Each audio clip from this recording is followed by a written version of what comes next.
Decíamos que venía Raúl Guzmán y probablemente esto es una inferencia.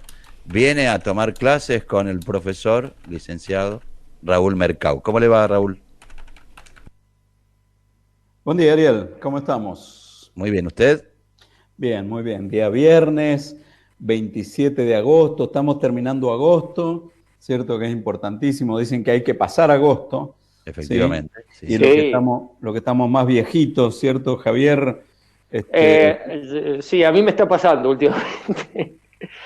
Ayer tuve un tour médico por todos lados, así que si paso agosto, Raúl, le invito un asado. Hay que llegar al martes. Hay que llegar al Ahí está. martes de la semana que viene, poner todo el esfuerzo, ¿cierto? Para poder estar bien.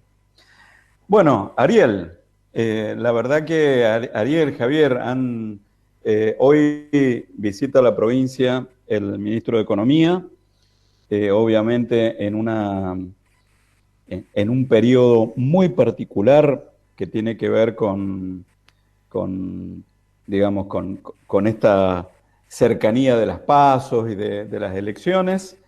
Va a ser una disertación, como ustedes comentaban, en la Facultad de Ciencias Exactas y también va a estar en, en el Sindicato de los Petroleros, ¿cierto?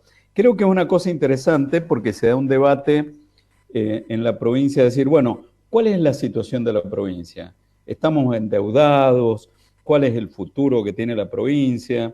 Y bueno, se ha planteado un debate interesante. De hecho, ayer el ministro de Hacienda salió por distintos medios a mostrar algunos números que son interesantes respecto de cómo ha sido la situación de la deuda.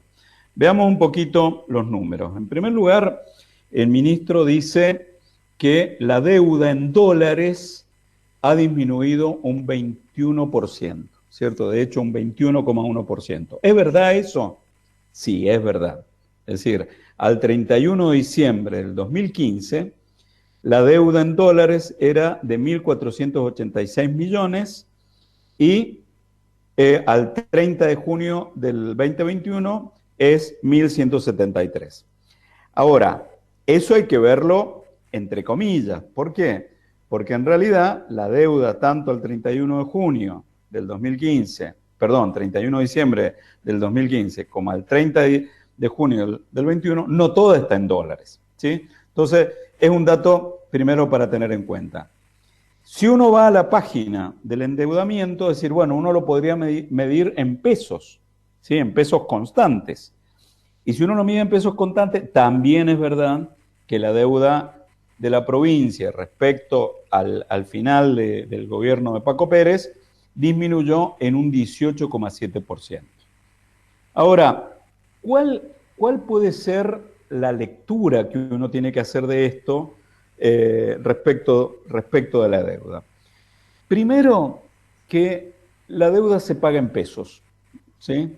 O sea, se recauda en pesos y ahí se compran los dólares, se pagan. Y entonces lo que uno tiene que mirar muy atentamente es qué ha pasado con los pesos que se han incrementado de esa deuda. Si nosotros miramos eso entre diciembre del 2015 y junio del 2021, la deuda total de la Administración Central, que incluye la consolidada y la flotante, ¿cierto?, la que se le debe a los proveedores, aumentó en 92.983 millones de pesos, ¿sí? Para darle alguna magnitud, implica que aumentó 3,3 puntos porcentuales o 3,3 puntos porcentuales del PGB. Es decir, ha aumentado la deuda sobre el peso de lo que producen los mendocinos, que es en definitiva donde se extraen los recursos, ¿cierto? Se cobran impuestos sobre los ingresos de la provincia y el PGB o el Producto Geográfico Bruto es el ingreso de los mendocinos. Quiere decir que entre diciembre del 2015 y el 21 hay una mayor presión de la deuda sobre la producción de Mendoza.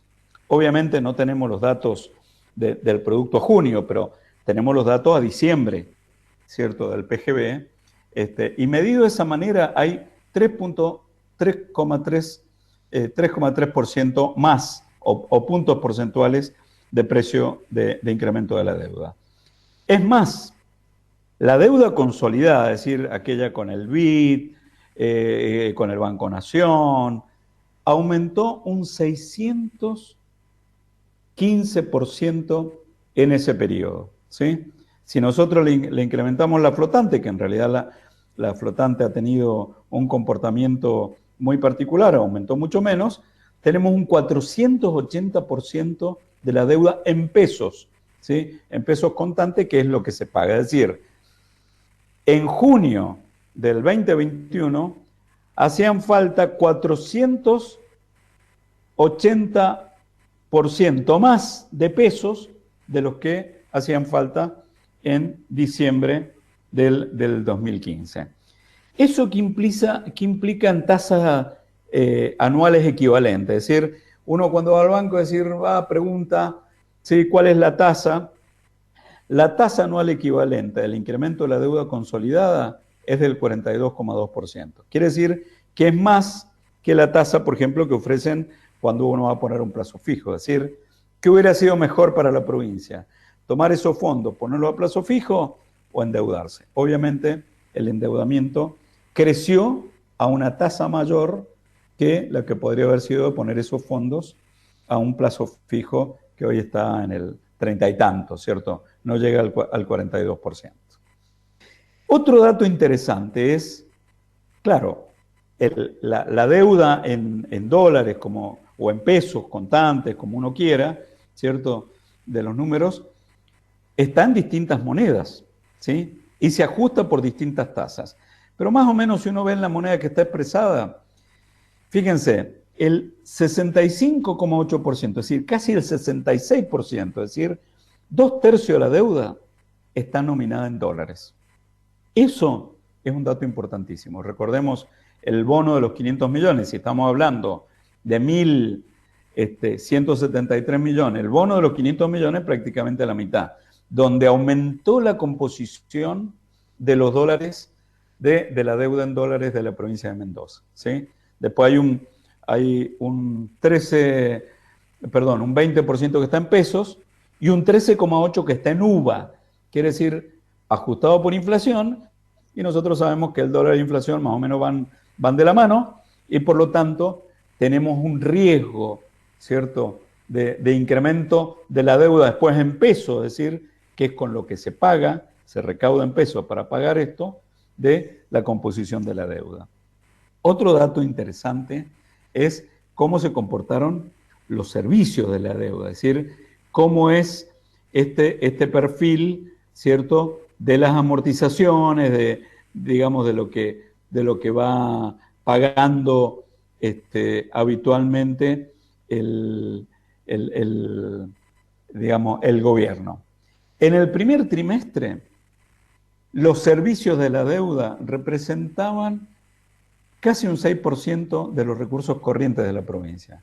En el segundo trimestre, que son los datos que se están publicando ahora, representan un 7,3% de la deuda. Y ahí hay una cosa interesante que fue publicada ayer, que tiene que ver con lo que se dedica a la obra pública, ¿sí? La obra pública, en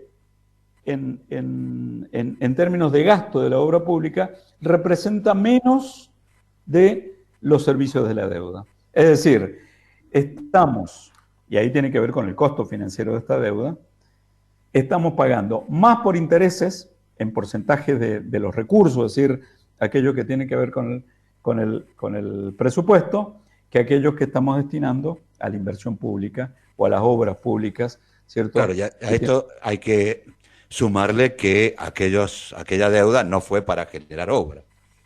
En gran parte, digamos, si bien el gobierno de la provincia dice que se ha endeudado más para la inversión que para los gastos corrientes, es todo un debate que habrá que ver todo el perfil, porque ha sido distintos componentes. Es decir, en algunos componentes es verdad, ha sido destinado, se ha endeudado para obra pública, pensemos en el BID, ¿cierto?, con los organismos multilaterales, y otros que han tenido que ver con el gasto corriente. Pero más allá de eso, Ariel, creo que este dato, es decir, cuánto es mi costo financiero y cuánto estoy dedicando anualmente a la obra pública, obviamente me cuesta más endeudarme de lo que estoy dedicando a la obra pública. En síntesis, ¿estamos bien en términos de deuda? Bueno, si lo miramos en términos de dólares, pareciera que estamos bien. Pero recordemos que nosotros recaudamos en pesos y la recaudación está muy atada a los niveles de actividad y otro dato importantísimo es que la economía mendocina desde el 2004 hasta la fecha prácticamente está estancada. Si nosotros lo miramos en términos de lo que fue el crecimiento promedio de la economía en ese momento, es para realmente ir a un psicólogo, ¿cierto? Porque el crecimiento promedio, ¿cierto?, anual desde el 2004 al 2021 fue del 0,8%. Raúl, bueno, una tasa bajísima. Sí. Tengo una consulta apelando a su docencia y teniendo en cuenta algún o mucho desconocimiento que tengo de esto. ¿Por qué poder se puede tomar deuda en dólares? La provincia lo ha hecho, pero ¿por qué se toma deuda en dólares? Teniendo en cuenta el panorama que usted está comentando de que está estancada la economía mendocina, ¿por qué se puede haber llegado a ese endeudamiento en dólares?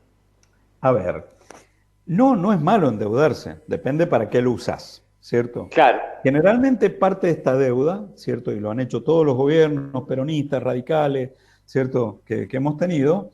Hay mucha deuda que ha tenido que ver con obra pública, ¿cierto? Pensemos que el dique Potrerillos se hizo con endeudamiento internacional. Pensemos que muchas obras que se han hecho en irrigación a través del programa del PROSAP, ¿cierto? También con el BID, con el Banco Mundial, con distintas instituciones se han hecho en dólares y se han hecho en tasas razonables, ¿cierto? Convenientes.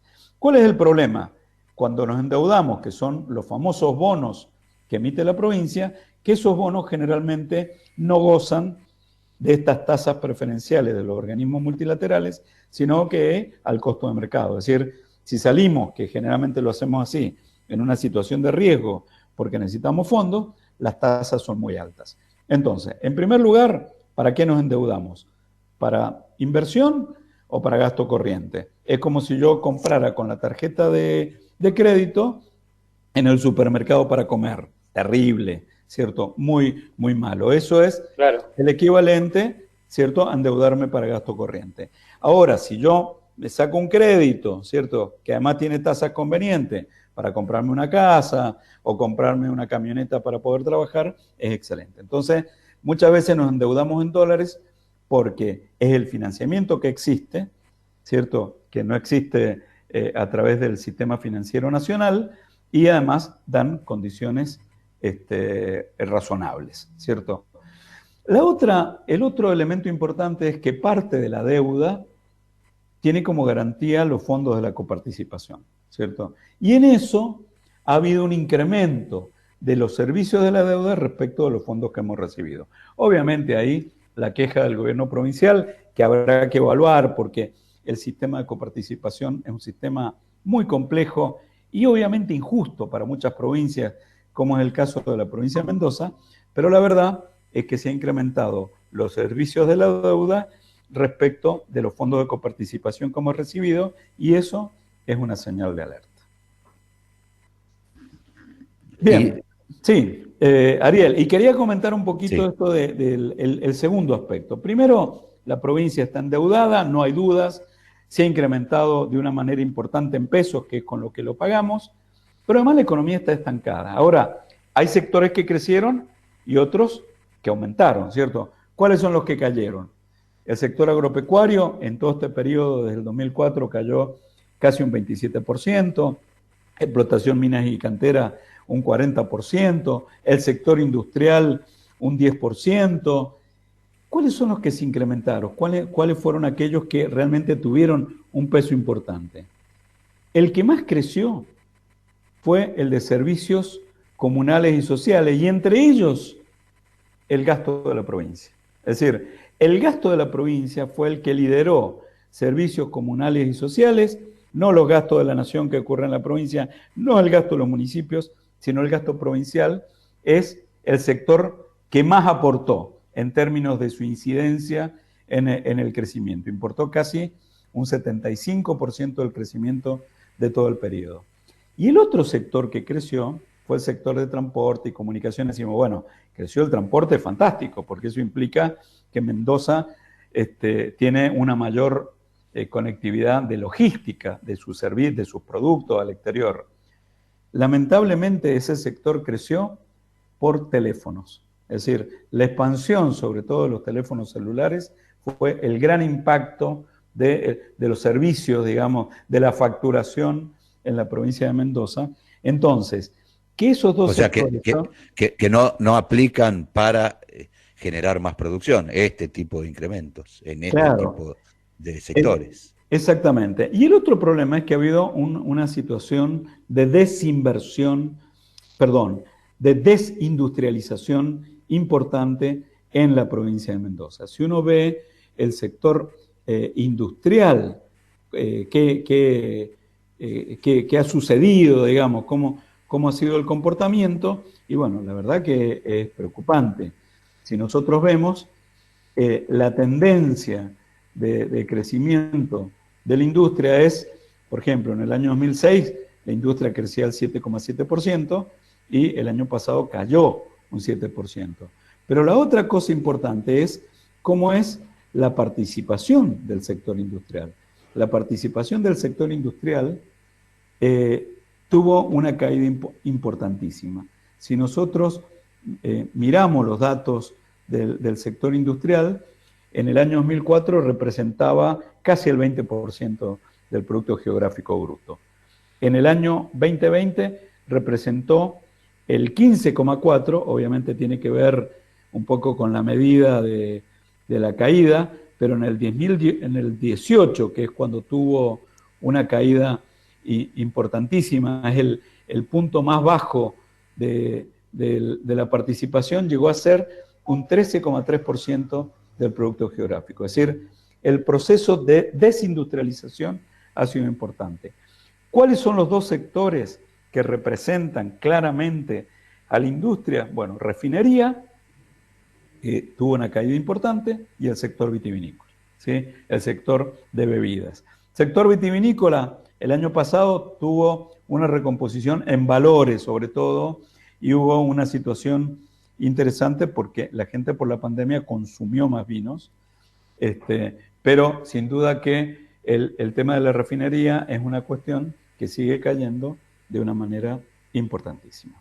En síntesis, ¿qué nos está pasando? Es decir, ¿cuál es este modelo? ¿Cuál es el gran desafío ahora que vienen las elecciones? Bueno, trabajar sobre la deuda para que no siga creciendo como está creciendo en pesos, ¿cierto? Que las tasas son bastante importantes por encima de cualquier costo alternativo, un buen plazo fijo, etcétera, etcétera, ¿cierto? Por arriba del 40% en pesos. Y además, ¿cómo hacemos para que los sectores tradicionales que han sido el motor de crecimiento de cualquier región vuelvan a crecer y no sean el Estado, ¿cierto? O los teléfonos celulares? Sí, y que, a ver, algunos sectores, como bien usted decía, tradicionales,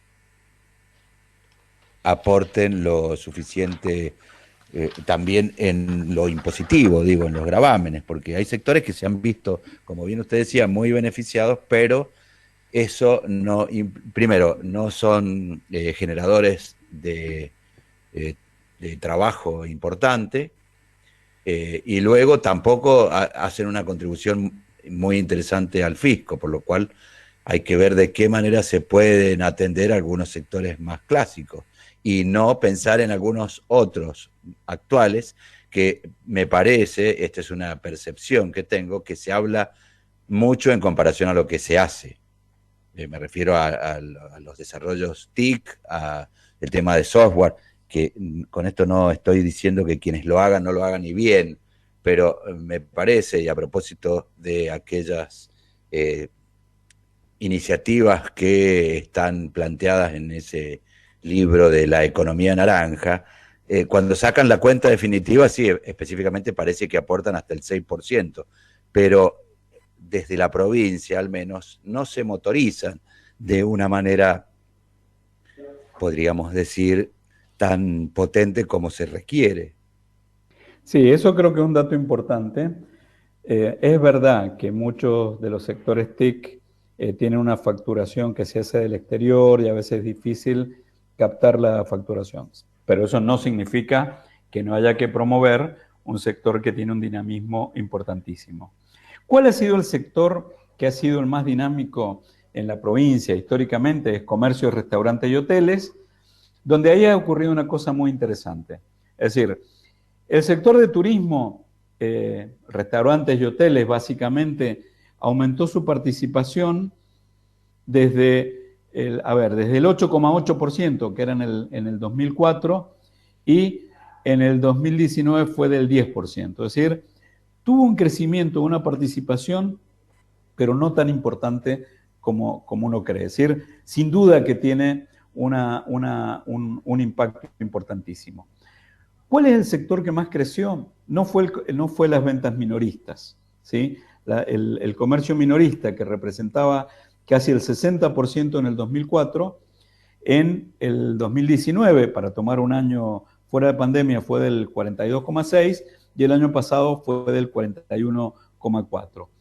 Pero el sector del comercio mayorista, que representaba un 28,8%, en el 2020 representó un 45,1%. Es decir, ha habido una transformación en el tipo de ventas, ¿cierto? Pensemos en los supermercados mayoristas y mucho de este comercio, donde debido quizás digamos, al poder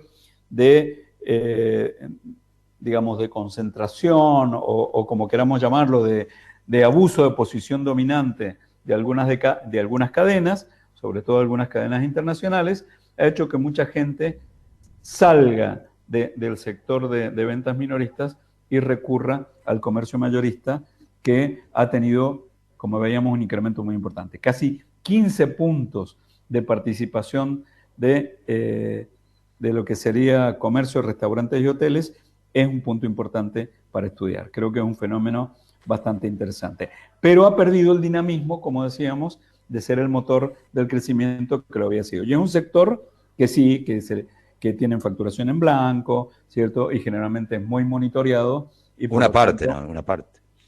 sí, por supuesto, hay partes No, que dicho no. desde el mismo sector, ¿no? De la Asociación de Empresarios Gastronómicos y de Hotelería, reclaman asiduamente el hecho de que existe una informalidad bastante importante que obviamente lo que hace es una competencia desleal. Claro, no, yo me refería al tema de comercio, digamos, Ah, no a restaurantes y hoteles, que sí, hay una gran informalidad, tanto en facturación como en el empleo, ¿cierto? En general, claro. estos sectores de servicios tienen este problema, y pensemos que en situaciones de recesión aumenta la evasión también. Es una manera en que los sectores que tienen la posibilidad de, digamos, que sea más difícil el control, hay muchos estudios que reflejan esta situación.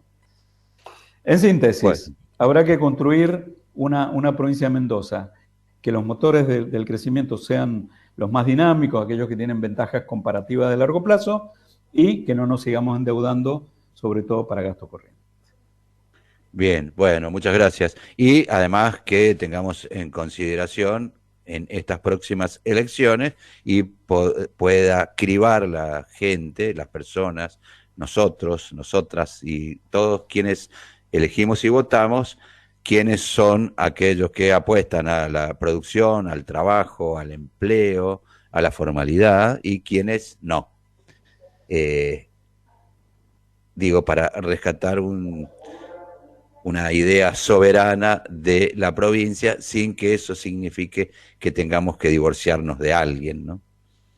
Por supuesto, yo creo que, a ver, tenemos que defender la democracia. Creo que hay una actitud, y uno lo puede observar, de fastidio, de cansancio, sobre todo en las épocas de elecciones respecto a la publicidad política y todo esto. Pero como dijo Winston Churchill, La democracia no es un sistema perfecto, pero es lo mejor que tenemos. Recordemos aquellos que peinamos canas, que hemos vivido épocas donde no ha habido democracia, y por lo tanto todos tenemos que contribuir a que esta democracia sea mucho más productiva, justamente, como decía Ariel, poniendo bien el voto, pensando no en nuestras preferencias políticas y todo esto, sino lo que es mejor para todos. Bueno, muchas gracias, Raúl Mercado, y envíele nuestros saludos al ministro de Economía de la Nación, y dígale que vea el tema de los UVA, uno de los muchos reclamos que hay de nuestros y nuestras oyentes. No de la uva mendocina, sino de los uva que se ejecutan por inflación. Exacto. Muchas gracias.